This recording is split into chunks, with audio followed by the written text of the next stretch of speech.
لا إله إلا الله محمد رسول الله.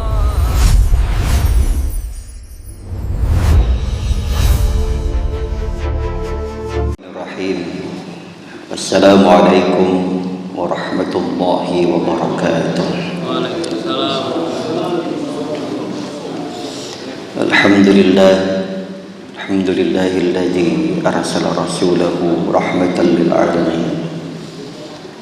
والصلاة والسلام على سيد الأنبياء والمرسلين محمد القائل من يرد الله به خيرا يفقهه في الدين وعلى آله وصحبه المعلمين علومه للتابعين. أما بعد، قال الله تعالى في كتابه الكريم وهو أصدق القائلين أعوذ بالله السميع العليم من الشيطان الرجيم بسم الله الرحمن الرحيم قل إن كنتم تحبون الله فاتبعوني يحببكم الله ويغفر لكم ذنوبكم والله غفور رحيم قل أطيعوا الله والرسول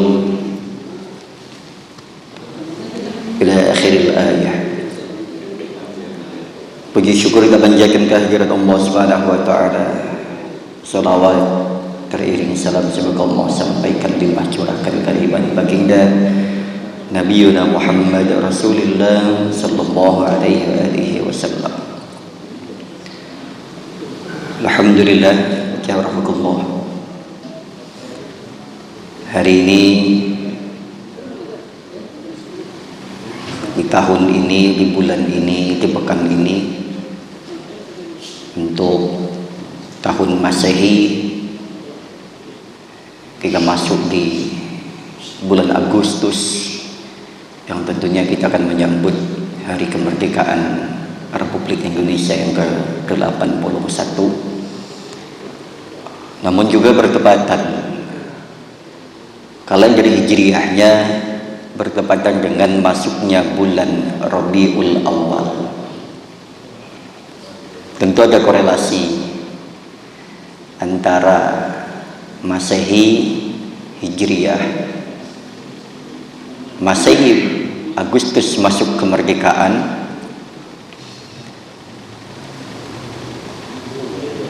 yang tentunya didapatkan dengan penuh perjuangan. Hijriahnya kelahirannya Rasulullah, sebuah awal titik kemerdekaan akan lahirnya Islam ke muka bumi ini. Jazakumullah. Maka kita tentu hal yang sunnah adalah hubbul watan, mencintai tanah air. Tapi jauh daripada itu ada satu kewajiban, kita mencintai Allah, mencintai Rasulullah, dan juga mencintai hal-hal yang turun kepada Rasulullah dan juga yang dibawa oleh Rasulullah SAW, yang kemudian sampai kepada kita dan sampai hari ini. Kesunahan kita mencintai tanah air, kewajiban kita mencintai Allah Subhanahu wa taala, mencintai Rasulullah. Maka Allah menyampaikan qul in kuntum tuhibbunallaha fattabi'uni yuhibbukumullahu wa yaghfir lakum dzunubakum. Katakanlah wahai Muhammad, kalau kita cinta kepada Rasulullah, qul in kuntum tuhibbunallah, kalau kalian cinta kepada Allah, cinta kepada Rasulnya, fattabi'uni, taatilah aku, kata Rasulullah. Jadi ada hal yang wajib, mencintai Allah, mencintai Rasulullah, dan mentaatinya. Kalau dari tiga hal terutama itu adalah mencintai Allah, mencintai Rasulullah, mentaati Rasulullah, maka yuhibbukumullahu wa yaghfir lakum dzunubakum. Allah yang akan mencintai kita nanti, Allah akan mencintai balik. Jadi kalau kita semakin cinta kepada Allah Subhanahu wa taala, Allah semakin cinta kepada kita. Kalau kita cinta kepada Rasulullah, kita akan semakin mentaatinya. Maka hal yang pertama adalah tahqiqul mahabbah fillah. Yang sedikit akan kita bahas sambil menunggu waktu syuruk adalah tahqiqul mahabbah fillah. Menyatakan cinta kepada Allah Subhanahu wa taala. Pernah enggak kita mengutarakan cinta kita? Biasanya kalau secara manusiawi kita akan mengutarakan cinta kita ini kepada lawan jenis kita misalkan, atau kepada orang yang kita taksir misalkan. Terlebih yang udah halal, kepada istri kita, anak-anak kita. Ada ungkapan, ada wujud cinta itu sendiri yang kemudian menjadi wujud cinta adalah perlakuan atau sesuatu hal yang kemudian kita wujudkan. Kita nyatakan perasaan itu. Maka kita juga tahqiqul mahabbah fillah, menyatakan cinta kita kepada Allah. Sebuah hakikat cinta kita nyatakan, buktikan, wujudkan bahwa kita cinta kepada Allah, cinta kepada Rasulullah. Bagaimana caranya?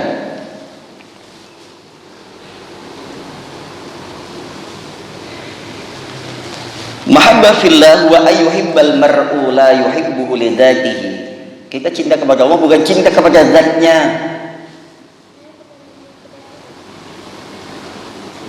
Yang kita cinta itu bukan zatnya. Kalau kita cinta sama seseorang kan ada alasan.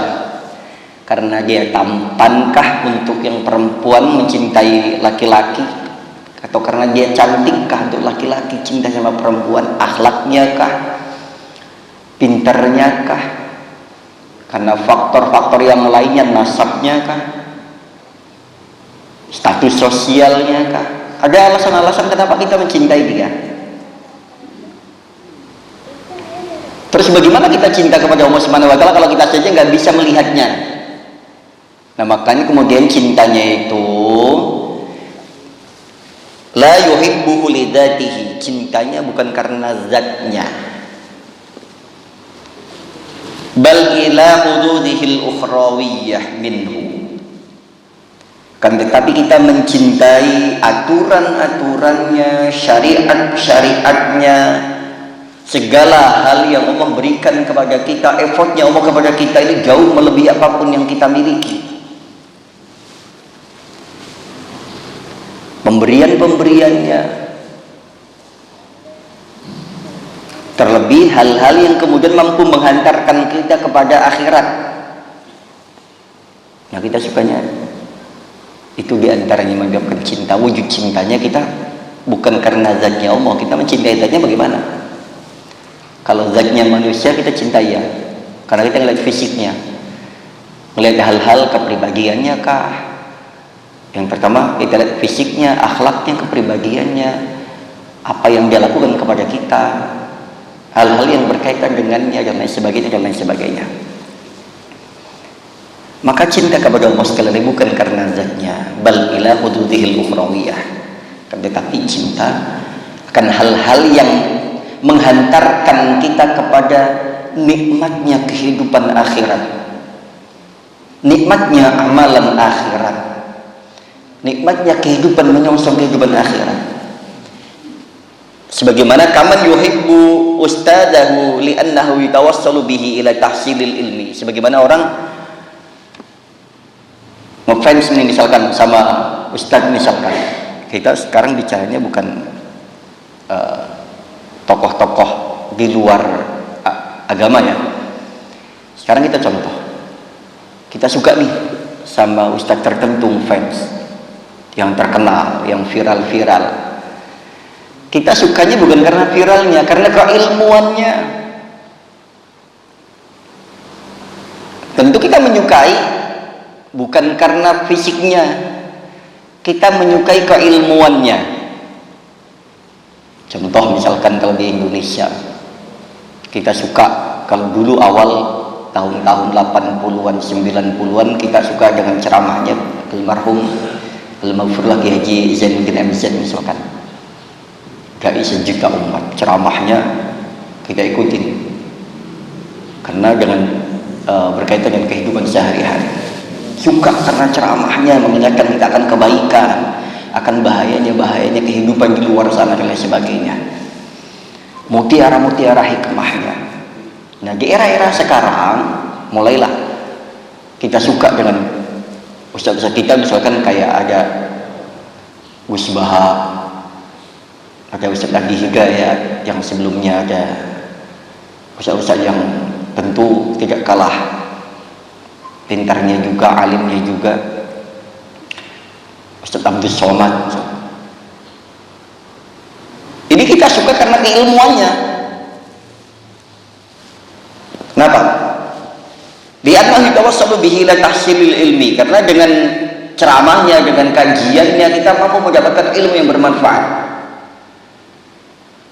Ngelihat figurnya, ngelihat keilmuannya, kita jadi termotivasi untuk semakin belajar, untuk semangat belajar lagi, kan gitu. Kalau narasumbernya nggak menarik, kan kita juga ngantuk jatuhnya. Apalagi narasumbernya kalau yang ngomong jorok-jorok, begitu terus diulang-ulang dengan dalih, dengan dasar fikih misalkan.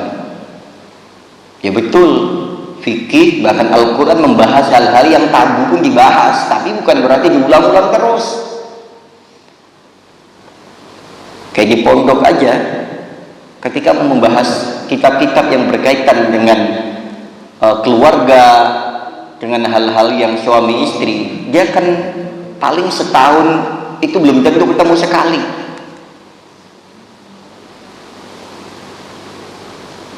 Jadi hal-hal yang kayak gitu ada ilmunya, tapi bukan berarti terus lantas diulang-ulang dan sebagainya. Kita agak jenuh juga, makanya kita tahu dengan referensi yang begitu banyaknya, yang akhirnya kemudian kita menarik nih ustadznya dan lain sebagainya. Kan kita suka juga. Di antaranya kenapa? Karena dengan narasumber itu kita mampu menghasilkan ilmu. Ada ilmu baru kah? Atau cara intonasi dia, pembawaannya dan lain sebagainya. Maka kita suka guru itu, ustadz itu, kiai itu, dengan mereka li'annahu yatawassalu bihi ila tahsilil ilmi wa tahsilil amal. Dengan adanya guru, dengan adanya ustadz, kita bukan mencintai mereka karena zatnya, tapi karena keilmuannya, yang kemudian dengan mereka juga kita akhirnya bagus amalan kita, meningkat. Yang tadinya nggak rajin sholat jadi rajin sholat. Kayak contoh kan gini, kalau imamnya bagus bacaannya, mengundang jamaah senang, makin hari makin banyak, ada daya tarik. Kalau muadzinnya bagus, senang kita dengerin, kuping kita juga enak. Dari rumah juga kedengeran adzannya siapa itu ya, kok bagus, penasaran masuk masjid, oh ternyata yang adzan bapak ini, ada daya tariknya. Makanya zaman-zaman dulu juga sama, Rasulullah juga seringkali hal-hal yang untuk memotivasi manusia. Makanya ada yang kemudian membicarakan masalah surga, masalah neraka, masalah keindahan duniawi dan lain sebagainya, dibahas juga. Keindahan ukhrawi dibahas untuk memotivasi seseorang. Karena kita sholat kan, contoh misalkan kita sholat dimotivasi dengan 27 derajat. Kalau dapatnya satu, kita nggak akan sholat jamaah pak. Ngapain sholat jamaah? Toh sama dengan yang di rumah. Di rumah satu, di masjid 27. Dengan kalkulasi itu kita akhirnya merasa termotivasi. Belum lagi nanti dapat bonus-bonus yang lainnya. Sholat 2 rakaat fajar khairum minad dunya wa ma fiha.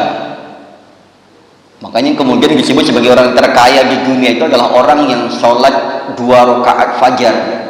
Kita termotivasi di antaranya itu. Kalau pahalanya cuma kecil, nah itu diantaranya yang memotivasi, meskipun tujuannya bukan hanya semata-mata itu. Tujuannya ya tadi hududil ukhrawiyah. Kalau untuk guru karena menghasilkan ilmu, nilai tahsilil ilmi wa tahsilil amal, menghasilkan ilmu dan membaguskan amal. Kalau bukan peran-peran mereka, faktor keilmuan yang ditularkan kepada kita juga nggak tahu nih sholatnya yang harus bagusnya seperti apa, karena kan kita nggak ngerti kalau nggak ada sumbernya. Tahunya kita sholat rukun, syarat, sunnah dan lain sebagainya, kita tidak tahu.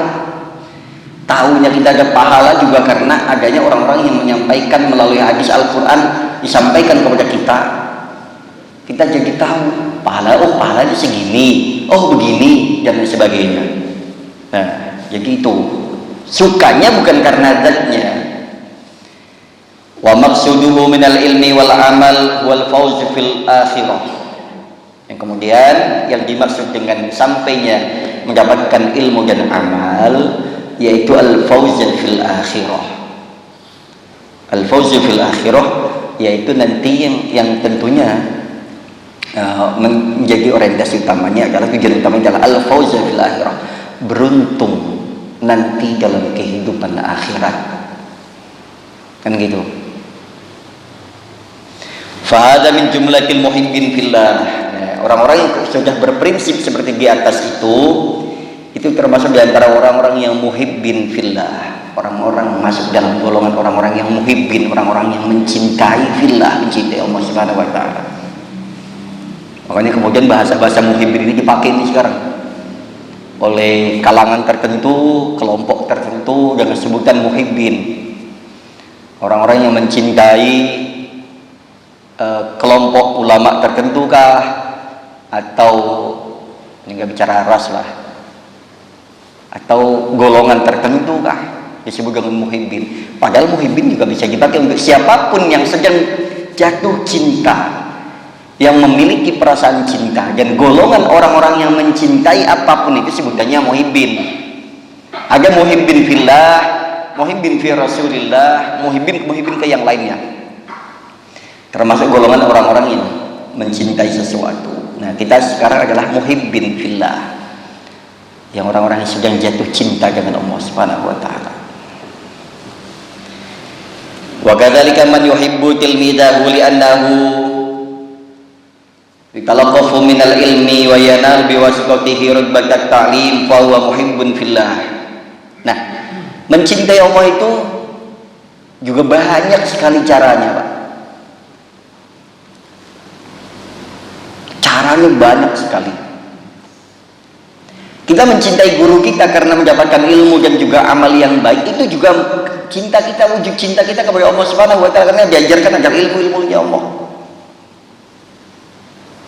Bahkan wakadzalika, begitu juga man yuhibbu tilmida, orang yang mencintai murid-muridnya. Ada kiai, ada ulama, ada ustaz yang punya murid banyak. Li'annahu yatalaqafu minat ta'minhu ta'lim minhul ilmi wa yanal biwasitatihi rutbatat ta'lim fa huwa muhibbun fillah. Dan karena murid itulah kita bisa yang akhirnya mendapatkan sebutan guru, kiai, ustaz. Adanya orang-orang seperti sebutan tersebut karena adanya orang-orang yang kemudian belajar kepadanya, berguru kepadanya, ada ilmu yang diajarkannya. Nah, mengajarkan murid-murid itu juga fillah, dalam rangka wujud cinta kita kepada Allah Subhanahu wa taala.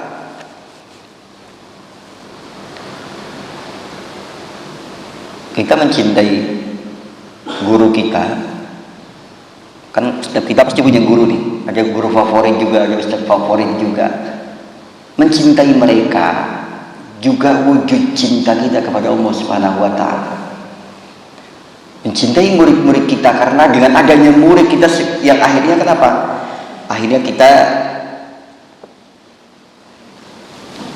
bisa menjadi seseorang yang disebut dengan guru, dengan ustaz, dengan kiai, dengan bapak dan lain sebagainya. Karena ilmunya tersampaikan wa yanal biwasitatihi rutbatat ta'lim fa huwa muhibbun fillah. Sampai akhirnya adanya pengajian, adanya kuliah-kuliah subuh, taklim dan lain sebagainya, karena adanya narasumber dan orang-orang yang hadir. Coba bayangkan kalau bapak kumpul begini, nggak ada yang ngasih materi, nggak jadi taklim, Pak. Kalau cuma kumpul di masjid, duduk, nggak jadi taklim karena nggak ada yang ngajarin, nggak ada yang diajarin. Atau sebaliknya, saya sendiri yang di sini ngomel-ngomel, menyampaikan apapun, nggak ada bapaknya, nggak online juga, ya nggak ngaji juga. Lah orang nggak ada yang dengerin. Ada guru nggak ada murid, ada murid nggak ada guru, nggak jadi taklim. Kumpulnya kita di sini, ada orang-orang yang mendengarkan, ada yang menyampaikan, ada narasumbernya, itu yang kemudian menjadi wujud taklim. Dan taklim ini adalah wujud cinta kepada Allah Subhanahu wa taala.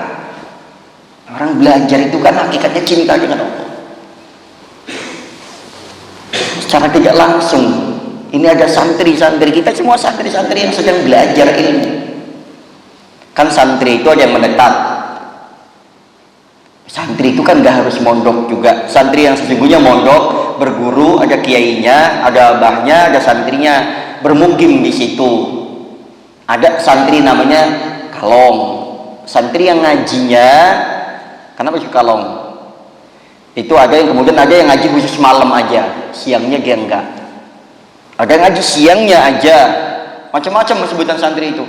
Bahkan tidak langsung berguru saja disebut dengan santri kalau amalannya ngikutin amalannya, amalan guru tersebut. Kita memang tidak langsung berguru nih. Contoh misalkan ada ustaz terkenal kita, Ustaz Giga misalkan di sana, kita nggak langsung berguru sama beliau. Tapi jangan sekarang kita bisa online, bisa ngikutin kajian melalui media-media sosial, secara tidak langsung kita adalah santrinya. Dan itu juga wujud cinta yang disebut dengan mahabbah fillah. Caranya banyak sekali. Balilladzi yutasaddaqu bi amwalihi lillah wa yajma'u dhaifan wa yuhayyi'u lahumul at'imah alladhidah al-gharibah taqarruban ila Allah fa habbu tuhabbahan bi husni sunnatihi fit tabahi fa huwa min jumlatil muhibbina fillah. Bahkan jauh daripada itu jabarakallah, orang yang bersedekah dengan hartanya, mengumpulkan orang-orang, mengumpulkan tamu, dikumpulin jamaah, setelah ini dikasih jamuan, ada teh, ada gorengan, ada lontong dan lain sebagainya. Itu salah satu wujud cinta kita kepada Allah. Kita nggak pernah tuh menganggap ke situ.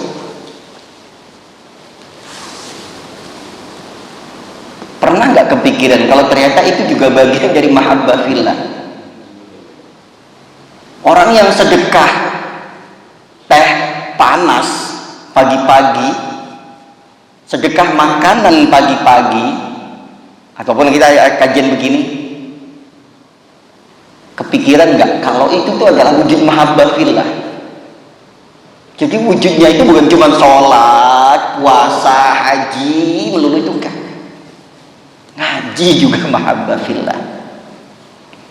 Bahkan sedekah, ngumpulin orang-orang, ngumpulin tamu, dijamu, itu mahabbah fillah. Kenapa? Karena Allah suka itu. Dengan Allah menyukai itu, kita menyukai apa yang Allah sukai, itu bagian daripada wujud mahabbah. Jadi kalau jamuannya apapun bentuknya, mohon jangan dicela, diterima aja. Itu bagian dari kemampuannya mewujudkan mahabbahnya kepada Allah Subhanahu wa taala. Macam-macam. Wa yuhayyu lahumul atimah, dia menyiapkan makanan alladzina, terutama makanan yang enak-enak, al-gharibah, taqarruban ila Allah, dalam rangka mendekatkan diri kepada Allah Subhanahu wa taala. Wa butubahan li husni sunatihi, membaguskan etikanya, nyuguhinnya dengan cara yang baik, menyuguhinnya dengan cara yang baik, yang disuguhkan yang baik-baik, fitoki pawang jumlatil muhibbin, memasak misalkan, itu termasuk di antara jum'ah berkah itu Pak. Yang nyumbangnya, yang ngelolanya, yang bagiinnya, yang dapatnya, yang dimakan di tempatnya, yang dibawa pulangnya, itu semuanya bagian dari orang-orang yang mahabbah fillah.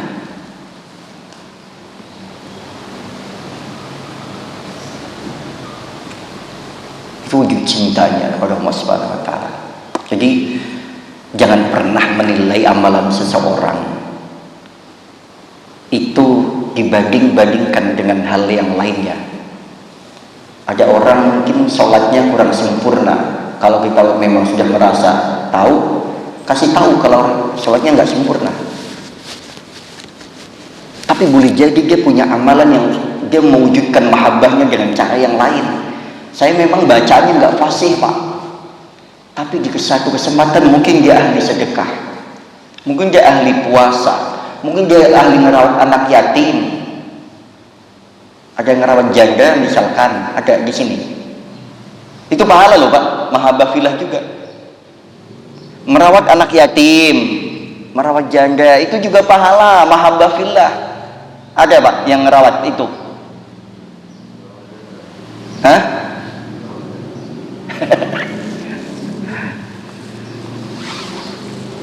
Itu juga jadi bagian dari mahabbah. Mungkin kita nggak tahu juga, dia nggak, katakan aja nggak pernah sedekah di tempat kita, nggak pernah nyumbang misalnya di tempat kita, boleh jadi itu.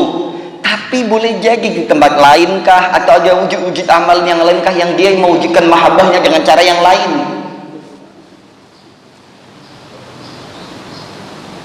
Tentunya dengan mencintai istrinya, mencintai suaminya, mencintai, mencukupi, menafkahi anak istrinya.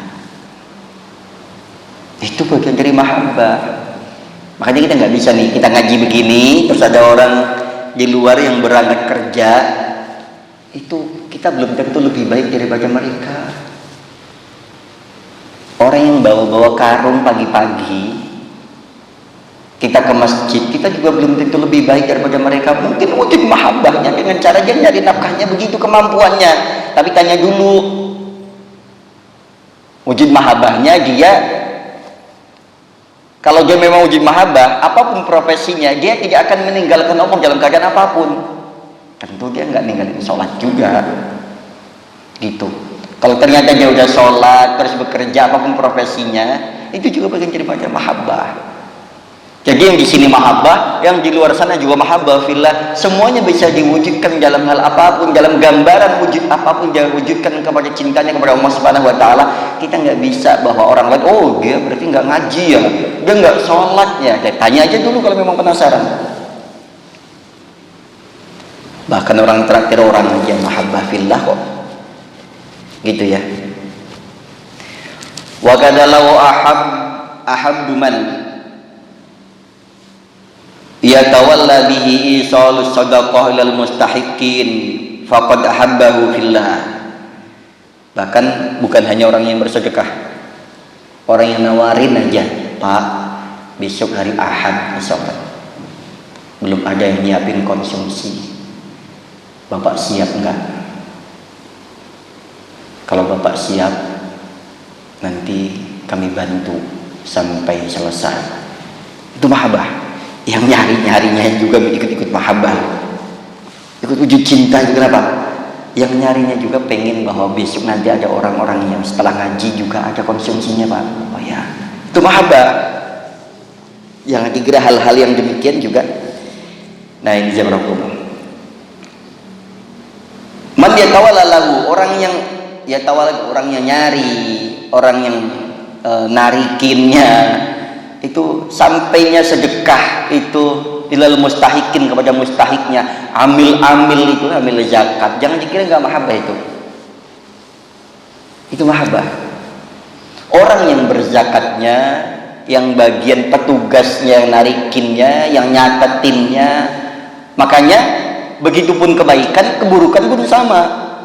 Keburukan orang yang korupsi, yang suap, yang disuap, yang menyuap, yang nyatetin, yang nyimpenin, yang nyampein kepada orang, itu sama dosa.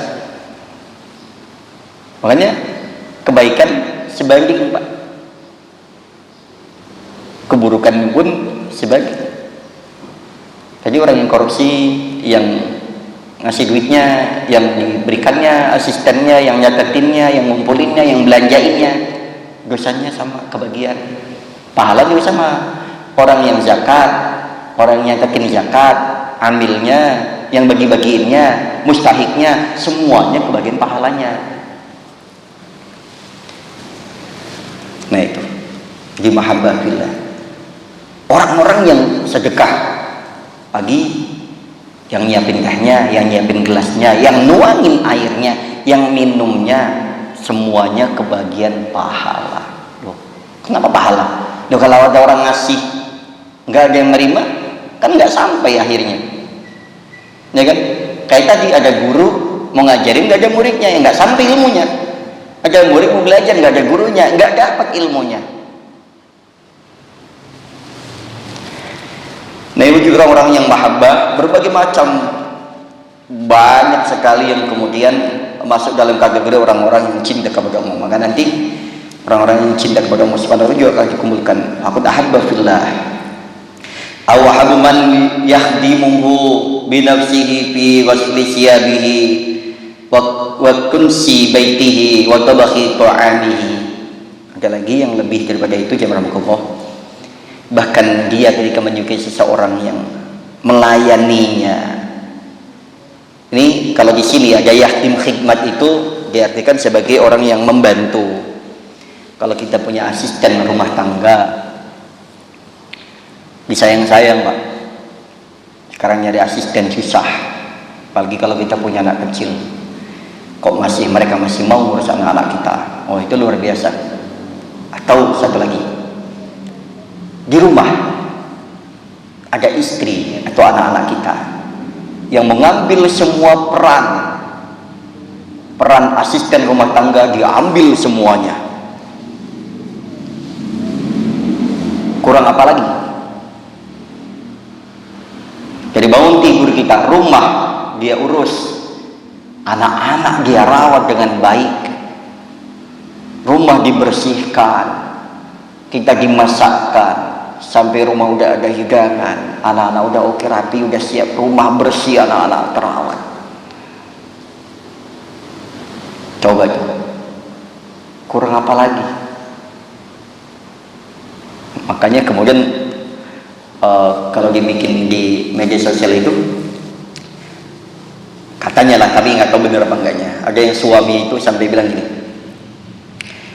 ini jatah yang seharusnya dipegang oleh ART, karena nggak pakai ART, istrinya dijatah masing-masing. Ini jatah nyapu, jatah ngepel, jatah macam-macam. Itu sampai ada yang katanya begitu, sehingga ngasih bulanan itu sampai bukan hanya cuman uang belanja ya, tapi jatahnya macam-macam. Tapi nggak tahu bener apa enggaknya, tapi mungkin ada ya. Itu orang yang melayani kita, man yahdimuhu bi nafsihi, melayani kita, ngurusin kita, nyuciin baju kita, nyapu halaman kita, membersihkan lantai kita, memasak di dapur kita, melayani kita, menyiapkan keperluan kita. Ini yang harus kita cintai sebagai wujud mahabbah fillah. Jangan sakiti perasaannya,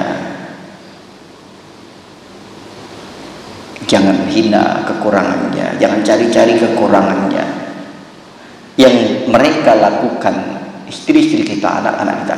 Mahabbah, kita mahabbah dengan menafkahi mereka, mereka mahabbah dengan melayani kita, nurut kepada kita, itu bagian daripada mahabbahnya. Wa yufarriqu bidzalika lil ilmi awil amal wa maqsuduhum man istikhdamihi fi hadhihi al a'mal al faragh lil ibadah fa huwa muhibbun fillah. Dan sampai pada akhirnya, pada finish yang periu bidzalika al ilmi wal amal, maksud dan tujuannya adalah orang yang melayani kita untuk sampai kepada amal akhirat. Tujuannya untuk kuat ibadahnya, kita nafkahin kepada mereka, nafkahin mereka dengan cara yang halal, mereka melayani mereka, khidmat kepada kita dengan cara yang halal, yang tujuannya adalah membangun keluarga yang nantinya adalah orientasinya bukan hanya dunia tapi juga akhirat lebih-lebih. Itu bisa menjadi wujud mahabbah kalau itu semua yang kemudian yang ditingkatkan adalah value akhiratnya. Dengan dilayani, dengan melayani, dengan mencukupi, akhirnya apa? Anak bisa mendapatkan pendidikan yang terbaik, bisa sholatnya tepat waktu, Apalagi anaknya udah gede, nggak usah nunggu disuruh lagi. Kalau anak udah gede masih disuruh-suruh, ini kayaknya kita perlu mengulang dari kecil lagi membimbingnya. Karena harusnya anak-anak yang udah balik itu sholatnya nggak usah nunggu disuruh lagi. Karena saya sudah dari kecil sudah diprogramkan 7 tahun, 10 tahun sampai usia balik. Dia itu nggak lagi diajarin sholat, ayo sholat, nggak lagi begitu harusnya. Karena sudah disetting di program dari awal, dari 7 tahun nggak sholat, dia dikasih peringatan 10 tahun nggak sholat, dia udah mulai dipukul. Harusnya sekarang anak-anak yang sudah balik nggak lagi dibilangin, nah ayo sholat, nah udah sholat belum? Kita ngingetin oke lah, tapi nggak lagi nunggu perintah kita lagi harusnya. Karena yang wujud mahabbah itu pasti juga menghasilkan mahabbah, juga menghasilkan amal yang amal akhirat. Jadi anak nggak lagi disuruh-suruh sholat, nggak lagi disuruh puasa, udah paham mereka, udah ngerti. Harusnya nggak lagi dibangunin pagi untuk sholat subuh juga. Masa pagi-pagi subuh harus dibangunin? Kalau anak-anak masih oke. Lah kalau udah balik, udah mukallaf, udah dewasa, berarti ada yang salah, ada yang nggak pas jamaah rangkumu. Maka ayo, kita bukan cuman kita yang mahabbah fillah, tapi jadikan semua itu adalah mahabbah fillah, untuk tujuannya adalah lil akhirah. Yang paling utamanya mahabbah itu kita wujudkan agar menggapai kehidupan akhiratnya yang lebih baik lagi. Tentu kita tidak menafikan dunia, tapi dari wujud mahabbah itu harusnya amalan-amalan akhirat itu meningkat. Ayo kita mahabbahkan diri kita, mahabbahkan istri kita, mahabbahkan anak cucu kita, mahabbahkan orang-orang sekitar kita, agar kumpul menjadi para muhibbin fillah, orang-orang yang mencintai Allah Subhanahu wa taala dengan berbagai macam hal-hal yang kegiatan yang sifatnya tadi itu yang kita lakukan semata-mata karena cinta kita kepada Allah Subhanahu wa taala. Baik, itu jamaah Allah. Pagi hari ini refleksi daripada awal Maulid dan kemerdekaan, kita cinta kepada Allah, cinta kepada Rasul, cinta kepada tanah air, yang kita ini termasuk bagian daripada muhibbin fillah, muhibbin fi Rasulillah, muhibbin fil wataniyah, mencintai Allah, mencintai Rasulullah, mencintai tanah air, dan mencintai apapun dalam rangka cinta kita muaranya adalah cinta kita kepada Allah Subhanahu wa taala. Kurang maaf. Dan sudah masuk waktu syuruk, silahkan sambil nunggu sebentar, atau udah sholat sebentar lagi bisa ya. Di belakang ada teh, tadi juga ada nanti konsumsi lagi, mungkin on the way ke sini lagi sama Bang Ijal lagi cari. Kurang maaf. Dengan ini selamat Dirgahayu Indonesia yang ke-81 kita wujudkan sekali lagi cinta kita kepada tanah air, cinta kita dengan apapun yang tentunya hakikatnya kita sedang mewujudkan cinta kita kepada Allah Subhanahu wa taala. Subhanakallahumma wa bihamdika asyhadu an la ilaha illa anta astaghfiruka wa atubu ilaik. Merdeka. Assalamualaikum